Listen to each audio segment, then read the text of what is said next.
Aquí seguimos en Ciudades Invisibles, el programa de la Fiesta del Libro y la Rosa, donde grandes autores reflexionan sobre las ciudades que vivimos y que al mismo tiempo imaginamos.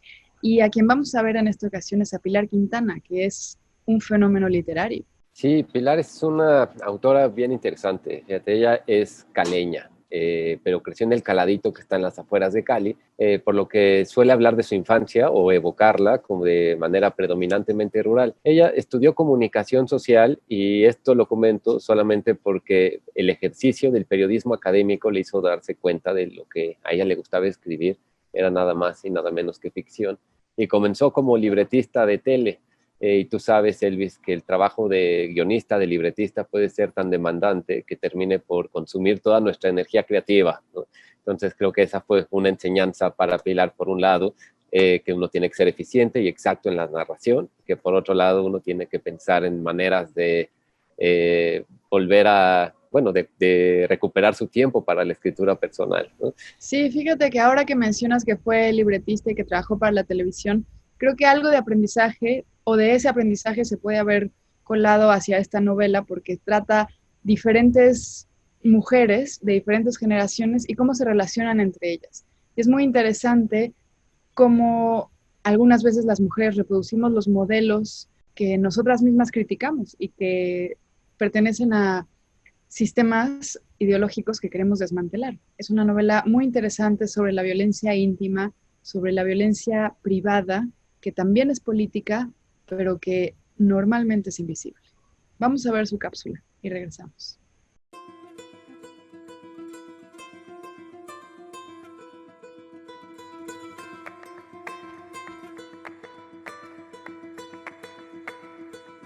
Bueno, creo que es un punto muy interesante en la creación literaria, en convertir a las ciudades en lugares literarios. Una cosa es la realidad y otra muy diferente son las ciudades de la ficción. En mis primeros trabajos como escritora, quizás mis 3 primeras novelas, que son Cosquillas en la lengua, Coleccionistas de polvos raros y Conspiración iguana, la ciudad evidentemente para todos los colombianos es Cali. Ninguno tiene ninguna duda, tanto que los periodistas me preguntan, ¿y tu novela pasa en Cali? Y a mí me sorprendía un poco porque yo jamás llamé a esas ciudades Cali. Y no las llamé Cali porque las ficcionaba y las convertía en un lugar de papel, que existe en el papel, pero no se corresponde exactamente con el de la realidad, que está basado en ese lugar, ¿verdad? Pero que no se corresponde exactamente. Pero a mí eso me deja una cierta culpa porque la ciudad que yo elijo nombrar no es la Cali de la realidad, sino una ciudad que me inventé. ¿Cómo hago yo para inventarla? Yo creo que, no sé, he oído muchas veces decir que uno no habita las ciudades, sino que las ciudades lo habitan a uno. Y la ciudad que yo describo y sobre la que yo comento y sobre la que yo trabajo no es la ciudad de la realidad, sino la ciudad que me habita a mí, no en la que yo habito, sino esa ciudad que me habite a mí. Entonces son los pequeños puntos que a mí me determinaron. Digamos, yo nací en una zona de Cali que era muy natural, en el sentido de que estaba atravesada por un río con meandros y piedras. Generalmente los ríos en las ciudades han sido canalizados y son derechos y pavimentados, este no. Entonces este es un río con meandros, con tamanes y ceibas, que son unos árboles gigantescos. Hay iguanas, hay mucha naturaleza alrededor y yo de niña me crié en ese lugar de la ciudad y a mí me parecía absolutamente normal y eso para mí era una ciudad. Cuando salí de mi ciudad y empecé a conocer otras ciudades, cuando viví en Bogotá 8 años, después de que me gradué del colegio y estudié en la universidad, yo entendí la singularidad de mi ciudad. Entonces creo que ese es como el primer punto de la creación, es el alejamiento. Para poder contar un lugar hay que verlo con distancia y hay que verlo con ojos nuevos. Creo que una gran lección que me dejó a mí un autor como Jorge Isaacs, que construyó el Valle del Cauca, que es el departamento al que yo pertenezco, él lo descubrió con ojos de extranjero y creo que pudo hacerlo porque él salió a los 11 años del Valle del Cauca y volvió a los 16, 17 años y pudo ver y contarlo como si fuera una maravilla. Entonces creo que eso nos sirve mucho a los creadores poner cierta distancia y verlo con ojos de extranjero, ser capaz de salir del lugar para verlo como si fuera la primera vez que lo viéramos y poder contarlo de esa manera. Y otro punto que me parece fundamental es desmitificar esos lugares, digamos, sobre todo para construir la selva. Creo que los habitantes de la ciudad y los occidentales, y por occidentales me refiero tanto a los europeos como a nosotros, la gente de ciudad, que por más que seamos de países latinoamericanos, somos occidentales en nuestra concepción del mundo, tendemos a ver la naturaleza como un lugar maravilloso, tierno, dulce, donde nos quitamos los zapatos y abrazamos los árboles. Y entonces creo que yo quería construir esa selva como un lugar literario que era complejo y que no respondía a esas concepciones que tenemos los occidentales sobre la selva, sino que las desafiaba. Entonces yo quería narrar esa selva, ¿verdad? Ahora esos lugares es lo que uno elige narrarlos y no el lugar real.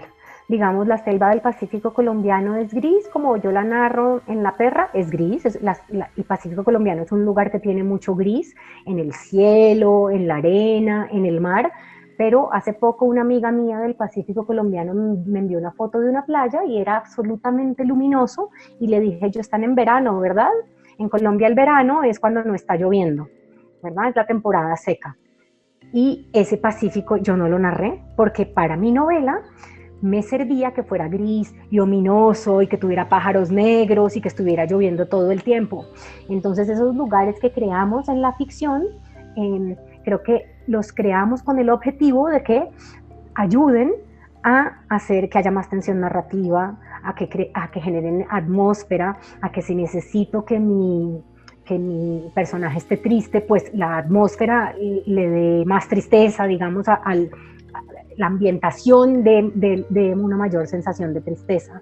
Yo creo que sí, yo creo que uno sobrevive a los lugares en los que vive y especialmente si ese lugar es un lugar hostil. Yo recuerdo un amigo escritor que alguna vez nos tocó sentarnos en un avión juntos y era un vuelo de muchas horas y estábamos hablando y él me decía, pero ¿por qué vive en la selva? Entonces yo comencé a contarle cómo era mi vida en la selva y él me dijo, vos podés vivir en cualquier lugar del mundo. Y yo creo que sí, yo creo que yo ahora soy capaz de vivir en cualquier lugar del mundo porque viví en un lugar que es muy hostil. Es un lugar maravilloso. Yo todos los días me despertaba, abría las puertas de mi cabaña, que mi cabaña era como una terraza y era una terraza con puertas que cerrábamos por la noche para que no se entrara la lluvia, luego la abríamos y a la mañana siguiente lo primero que yo veía era el mar si miraba hacia adelante y si miraba hacia atrás tenía la selva. Entonces era maravilloso y era un lugar tranquilo y hermoso, pero al mismo tiempo era una vida muy dura. Entonces yo en cierto sentido siento que sobreviví a ese lugar, pero también siento que la ciudad de mi infancia y de mi adolescencia, que es Cali, la ciudad de la que soy, también yo sobreviví a ella. Retomábamos ahora ese punto de ver con ojos de extranjero la ciudad a la que uno es. Yo creo que para eso no hay necesidad de salir de la ciudad de la que uno es, sino estar un poco al margen de esa ciudad. Y yo creo que yo no era una niña ni una adolescente que se acomodaba a los estándares que la ciudad en la que crecí esperaba de mí. Y la ciudad en la que crecí no es solo esa gran ciudad de 2-3 millones de habitantes, sino es la ciudad, la pequeña ciudad, el pequeño rincón de la ciudad que me tocó a mí. El colegio de señoritas en el que me eduqué, mi familia, que aunque pareciera un poco liberal comparada con otras familias de Cali, es bastante conservadora, una ciudad que pareciera más liberal de lo que es.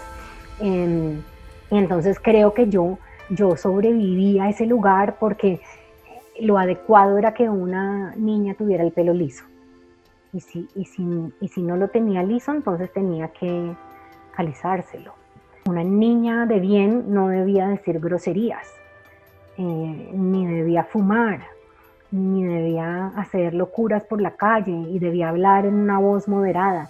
Y yo hubiera querido ser esa niña y hubiera querido amoldarme, pero por más que tratara, no es que haya tratado mucho, pero aún tratando nunca conseguía hacer esa mujer, ni esa niña, ni esa adolescente que se esperaba que yo fuera.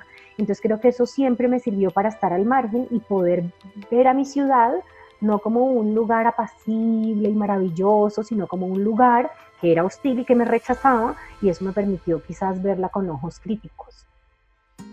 Bueno, son muchas las cosas que yo añoro de ese lugar hostil, que repito, también es maravilloso. A mí me pasa a veces cuando hablo de la selva, yo intento resaltar las cosas lindas y positivas y digo las cosas feas y horribles, y la gente dice, pero ¿por qué era tan horrible? Pero como que lo terrible se toma más, tiene más presencia en lo que digo, no sé por qué. La selva para mí representa muchas cosas, y representa eso, asomarme todos los días a un paisaje que era maravilloso, terminar mi día de trabajo, estar respirando primero todo el tiempo aire puro. En Bogotá, que es donde vivo ahora, el aire es contaminado y se me irritan los ojos, salgo a correr a la calle y de repente pasa un bus y siento el smog y la contaminación en mi nariz. Eso no pasaba ya. Hay un gran tema literario para mí, y es el tema que yo he estado explorando desde que el mundo es mundo, desde que yo existo en este mundo, y es el tema de la animalidad, ¿verdad? Nosotros, que somos animales racionales, creemos y tendemos a pensar que nuestra racionalidad nos separa de los animales, y que allá están los pobres animales irracionales y luego nosotros, los seres superiores racionales.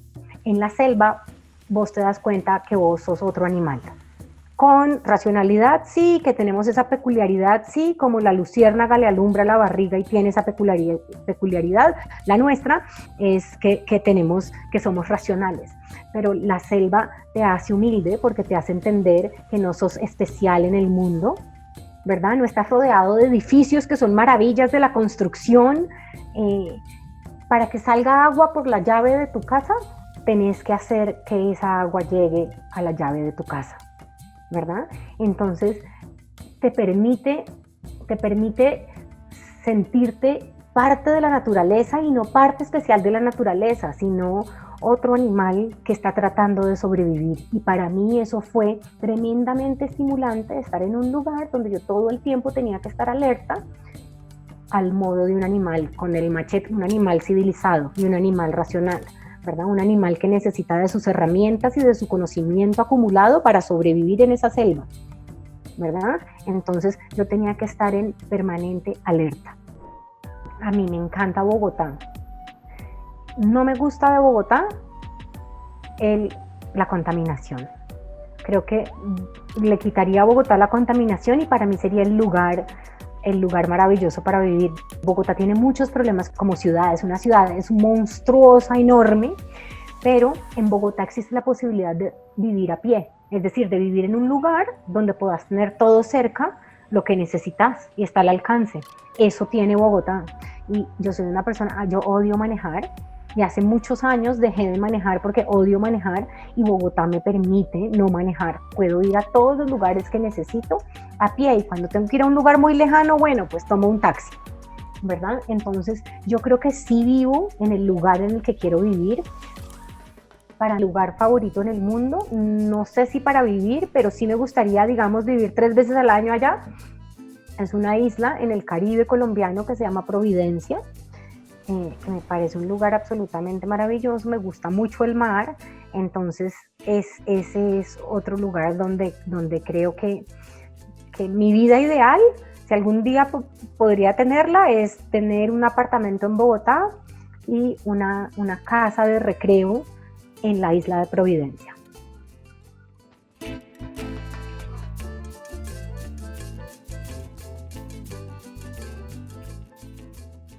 Las invitamos y los invitamos a que comenten qué pensaron de la cápsula de Pilar Quintana, pero sobre todo que nos cuenten, aquellos y aquellas que tengan experiencia en la narrativa, en la escritura, cómo han sido sus procesos, cómo ocurre cuando la ciudad termina por inmiscuirse en nuestras novelas, en nuestros cuentos, incluso aunque no queramos hacerlo de manera deliberada. Me gusta mucho cómo reflexiona Pilar sobre cómo las ciudades reales se desdibujan y reconocen con las imaginarias. Me gustaría recomendarles un libro, Coleccionista de polvos raros, en donde Cali es uno de los personajes protagónicos. Muchas gracias por continuar con nosotros.